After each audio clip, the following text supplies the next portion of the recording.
gaming HP Pavilion, how to clean and thermal paste replacement. Tatanggalin natin yung lumang thermal paste na ito, tapos palitan natin ng bago. Natin yung screw, and after matanggal yung screw, tanggalin natin yung back cover, and then bunutin natin yung battery. Tapos press lang natin ng mga 10 seconds yung power button para ma-drain yung mga natitirang kuryente niya sa loob, para hindi siya mag-short. Minsan kasi kapag hindi mo pinress yung power button, doon nagkakaroon ng problema after mo mag-cleaning, hindi na mabubuhay yung unit. Pagkatapos naman nun, tanggalin natin yung mga screw ng fan and then yung connector nya. Then itabi muna natin. Tapos brush lang natin ng onti yung heatsink nya. Hindi naman siya ganun kadumi kahit di na natin yan gamitan ng blower. After nun, iharang nyo lang yung kamay nyo dun sa may pagitan ng keyboard at screen, tapos bago nyo luwagan lahat ng screw ng heatsink para lang hindi masira yung screen, kasi minsan pag screw mo sobrang diin mo, nadadamay yung screen, nadidiinan, tapos after mo sisira yung screen. So ingat-ingat lang pag once na magpabaklas ng heatsink.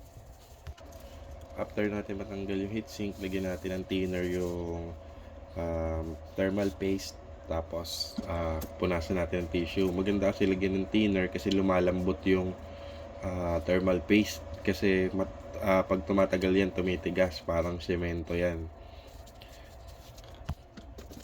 After natin ma-clean yung thermal paste, matanggal natin doon sa heatsink, tabi muna natin yung heatsink. Same din, ganun din yung gagawin natin sa processor and video card, pero wag nyo didiinan yung pag press ng tissue at saka ng brush, para lang di masira yung component.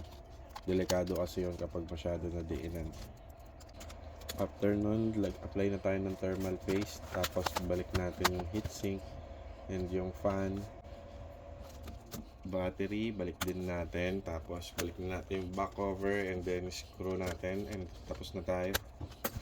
Brush lang natin ng onti yung mga tira-tirang alikabok sa screen and keyboard, tapos hintayin natin mag-open. Bali, enter lang natin yung lalabas na error kasi magre-reset yung time and date niyan kasi nag-drain yung CMOS nya.